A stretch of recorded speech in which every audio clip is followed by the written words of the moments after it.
بسم اللہ الرحمن الرحیم۔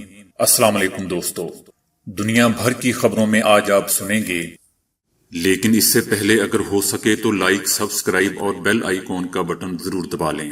شکریہ۔ جو بائیڈن کا 10 روز میں 10 کروڑ امریکیوں کو کورونا ویکسین لگانے کا اعلان۔ دنیا کا پہلا ملک جہاں ہفتے میں صرف 4 روز کام ہوگا۔ شاہی خاندان کے بچوں پر لگنے والی 5 پابندیاں جو شاید کوئی نہیں جانتا۔ بھارتی لڑکی نے کورونا ویکسین کا جھانسا دے کر خالہ کا گھر ہی صاف کر ڈالا۔ کچھ لوگ امریکی پابندیوں کے خاتمے کی راہ میں رکاوٹ ہیں، حسن روحانی۔ امریکی اور جاپانی وزرائے دفاع کے الزامات جھوٹ ہیں، چائنا۔ یہ 15 افراد 40 دن تک گہرے غار میں کیوں رہیں گے؟ دل ہلا دینے والی خبر، بیٹے کی وجہ سے ماں زندگی کی بازی ہار گئی۔ تو آئیے چلتے ہیں اب خبروں کی تفصیل کی جانب۔ صدر جو بائیڈن کی جانب سے 10 روز میں 10 کروڑ امریکیوں کو کورونا ویکسین لگانے کا اعلان کیا گیا ہے۔ اس ضمن میں صدر جو بائیڈن نے 19 خرب ڈالر کے کورونا ریلیف پیکج کی بھی منظوری دی۔ اس پیکج کے زیر اثر امریکی شہریوں کو $1400 فوری دیے جائیں گے۔ یاد رہے کہ کورونا کی وبا سے امریکہ سب سے زیادہ متاثر ہوا ہے۔ ملک میں کورونا کے باعث اب تک مجموعی ہلاکتوں کی تعداد دنیا میں کسی بھی ملک میں سب سے زیادہ ہے۔ ملک بھر میں کورونا سے اموات کی تعداد 5,47,000 سے زیادہ ہو چکی ہے۔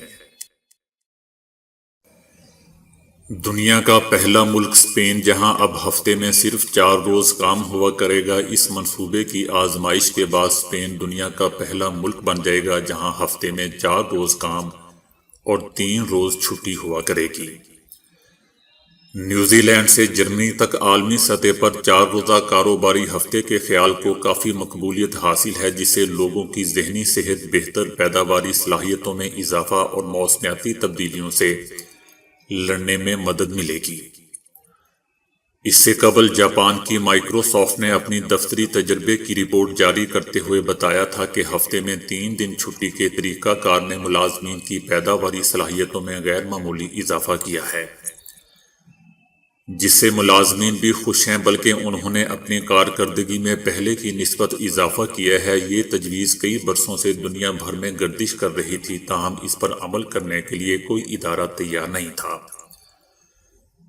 لیکن مائیکروسافٹ جاپان نے یہ قدم اٹھایا اور اپنے تمام ملازمین کو ہفتہ اتوار کے ساتھ ساتھ جمعے کی بھی چھٹی دے دی تاکہ وہ اپنے اہل خانہ کے ساتھ بہتر زندگی سے لطف اندوز ہو سکیں۔ شاہی خاندان کے بچوں پر لگنے والی 5 پابندیاں کون سی ہیں جو شاید کوئی نہیں جانتا؟ عموماً بچے اپنی مرضی کے مالک ہوتے ہیں۔ وہ جس گھر میں رہتے ہیں، والدین کی جانب سے انہیں کسی بھی کام میں اتنا روکا ٹوکا نہیں جاتا۔ آپ کے بچے جب کبھی باہر گھومنے جاتے ہیں تو کھیل کود اور بھرپور موج مستی میں مشغول ہو جاتے ہیں، کیونکہ انہیں کوئی فکر نہیں ہوتی کہ والدین انہیں منع کریں گے۔ لیکن شاہی خاندان کے بچوں کو تھوڑی پریشانی کا سامنا رہتا ہے۔ بطور شاہی خاندان کے فرد ہونے کی حیثیت کے بڑوں سمیت بچوں کو بھی شاہی اصولوں پر سختی سے عمل درآمد کرنا پڑتا ہے۔ آج کل کے بچے چھوٹی عمر سے ہی پینٹ پہننے کی ضد کرتے ہیں اور والدین انہیں پہنا بھی دیتے ہیں، لیکن شاہی فیملی کے اصولوں کے مطابق ان کے بچے 7 سے 8 سال کی عمر کے بعد سے ہی پینٹ زیب تن کر سکتے ہیں۔ اس کے علاوہ رائل فیملی کی ننھی بچیاں روشن رنگ کے لباس نہیں پہن سکتی۔ شاہی کنبے کے افراد بشمول بچے جب ملکہ کے ساتھ کھانا کھاتے ہیں تو وہ ملکہ کا کھانا ختم ہونے کے بعد مزید کھانا جاری نہیں رکھ سکتے، کیونکہ یہ شاہی خاندان کے اصولوں کے خلاف ہے۔ شاہی خاندان کے بچوں کے لقب نہیں ہو سکتے، حتیٰ کہ پیار سے بھی انہیں کوئی دوسرے نام سے نہیں پکار سکتا، یعنی چٹھی، مٹھی، ڈوڈی، چھوٹی وغیرہ۔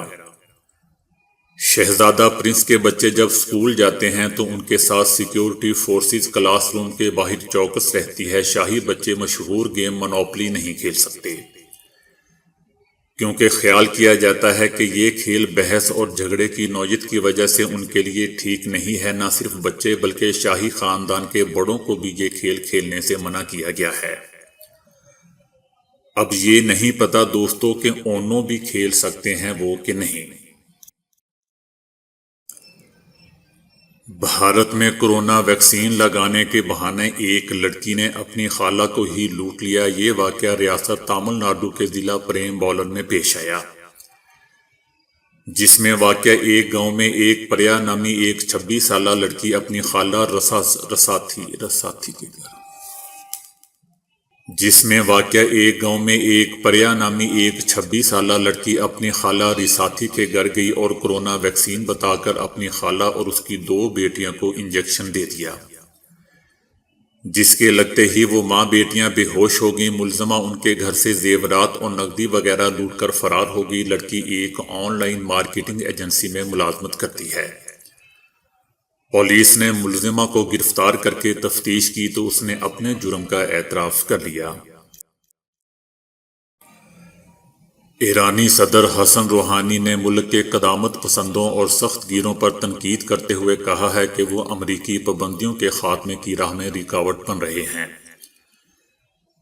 ایران میں عنقریب الیکشن ہونے والے ہیں، جبکہ نئی امریکی حکومت بھی ایران کے ساتھ معاہدہ بحال کرنے کا اشارہ دے رہی ہے۔ ایسے میں صدر حسن روحانی نے ٹی وی پر قوم سے خطاب کرتے ہوئے نام لیے بغیر کہا کہ اگر کسی طبقے یا شخص کی وجہ سے پابندیوں کے خاتمے میں 1 گھنٹے کی بھی تاخیر ہوئی تو یہ ملک اور قوم کے ساتھ بہت بڑا دھوکہ ہوگا۔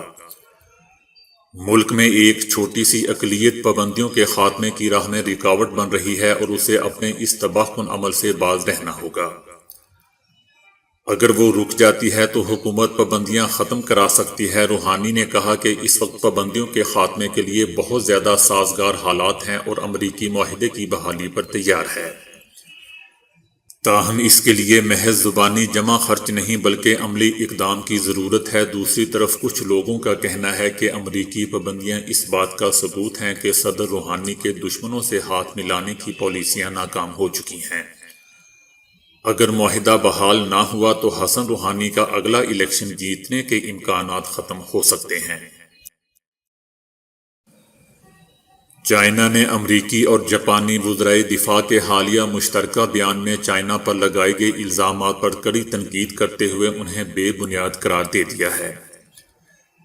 چائنا کا کہنا ہے کہ بیانات چائنا کے اندرونی معاملات میں صریحاً مداخلت اور چائنا کے مفادات کو نقصان پہنچانے کی کوشش ہے۔ چین اس اقدام پر شدید تحفظات ظاہر کرتے ہوئے سختی سے مخالفت کرتا ہے۔ چائنا کا کہنا ہے کہ دونوں ممالک اقوام متحدہ کے تحت عالمی تسلیم شدہ نظام کی یک طرفہ تشریح نہیں کر سکتے اور نہ ہی اپنے پیمانوں کو دوسروں پر مسلط کرنے کے مجاز ہیں۔ چین عالمی امن کو برقرار رکھنے اور مشترکہ ترقی کو فروغ دینے کے لیے ہمیشہ ایک اہم قوت رہا ہے۔ چائنا نے 112 ممالک اور بین الاقوامی تنظیموں کے ساتھ شراکت قائم کی ہے، 100 سے زائد بین الحکومتی عالمی تنظیموں میں شمولیت اختیار کی ہے اور 500 سے زائد کثیر جہتی معاہدوں پر دستخط کیے ہیں۔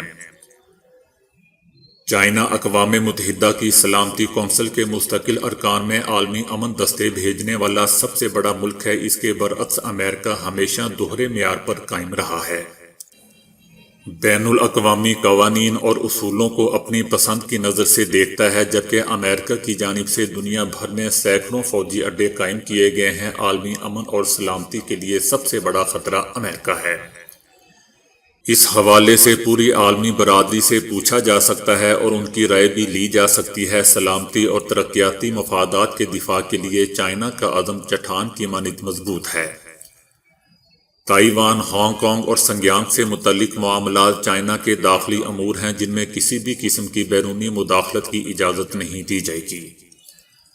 چائنا کا مزید کہنا تھا کہ امریکہ اور جاپان کا مشترکہ بیان تاریخی حقائق اور سچائی کی نفی ہے۔ چائنا نے دونوں ممالک پر زور دیا ہے کہ سرد لڑائی کی ذہنیت ترک کی جائے اور چائنا کے داخلی امور میں مداخلت کو فوری بند کیا جائے۔ فرانس کے ایک بڑے گہرے اور طریق غار میں 15 رضاکاروں کو اتار دیا گیا ہے جو وہاں 40 دن تک الگ تلگ رہیں گے، جبکہ ان کے پاس موبائل فون اور گھڑی سمیت ایسا کوئی آلہ نہیں ہوگا کہ جس سے وقت کا پتہ چل سکے یا وہ بیرونی دنیا سے رابطے میں رہ سکیں۔ کچھ دن پہلے یعنی 14 مارچ کو شروع ہونے والے اس دلچسپ سائنسی تجربے کو ڈیپ ٹائم کا نام دیا گیا ہے، جس میں 8 مرد اور 7 خواتین رضاکار شریک ہیں۔ اس کا اختتام 40 روز بعد 22 اپریل کو ہوگا۔ تجربے کا مقصد 2 باتوں کے بارے میں خاص طور پر جاننا ہے۔ پہلی یہ کہ طویل عرصے تک ساری دنیا سے مکمل طور پر کٹ کر رہنے کے نتیجے میں انسان کی جذباتی کیفیت اور صلاحیت پر کیا اثر پڑتا ہے۔ دوسری یہ کہ وقت کا تعین کرنے والے کسی بھی بیرونی ذریعے کی غیر موجودگی میں انسانوں کو وقت کا بہاؤ کیسا محسوس ہوتا ہے۔ اگرچہ یہ اپنی نوعیت کے اعتبار سے دنیا کا سب سے پہلا تجربہ بھی قرار دیا جا رہا ہے، لیکن 1960 سے اس طرح کے مختلف تجربات کیے جاتے رہے ہیں۔ زیر زمین غار میں اس طرح سب سے زیادہ وقت گزارنے کا عالمی ریکارڈ 130 دن کا ہے، جو 1990 میں ایک تجربے کے دوران اطالوی خاتون فیلونی نے قائم کیا تھا۔ ان رضاکاروں میں سے ہر ایک کسی نہ کسی شعبے کا ماہر ہے۔ 40 دن تک بیرونی دنیا سے مکمل طور پر کٹ کر زندگی گزارنے کا تمام ضروری سامان پہلے ہی اس غار میں اتارا جا چکا ہے، جو تقریباً 1500 کلو گرام وزنی ہے۔ ان تمام رضاکاروں کے جسموں پر مختلف اقسام کے ہلکے پھلکے سینسرز نصب کر دیے گئے ہیں، جن کی مدد سے باہر موجود سائنسدان ان کی عمومی صحت سے لے کر ذہنی کیفیت تک ہر چیز پر ہر وقت نظر رکھ سکیں گے۔ ماہرین نہ صرف رضاکاروں کی کیفیات سے ہر وقت باخبر رہیں گے، بلکہ تجربہ مکمل ہو جانے کے بعد حاصل شدہ رزلٹ پر تحقیق بھی کریں گے، کیونکہ یہ تجربہ وسیع البنیاد اور کثیر المقاصد کے لیے ہے۔ اس لیے امید کی جا سکتی ہے کہ اس سے ہماری معلومات میں ہونے والا اضافہ بھی خاصا منفرد اور جامع ثابت ہوگا۔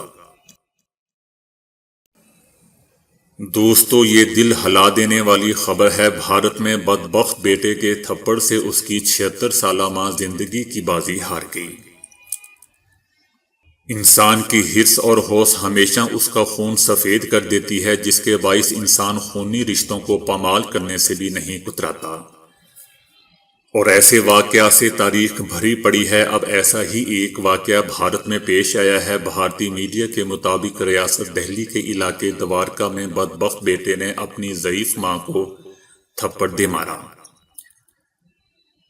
جس کے نتیجے میں وہ نیچے گر گئی، تاہم انہیں فوری طور پر ہاسپٹل منتقل کیا گیا، جہاں زندگی کی بازی وہ بیچاری ہار گئی۔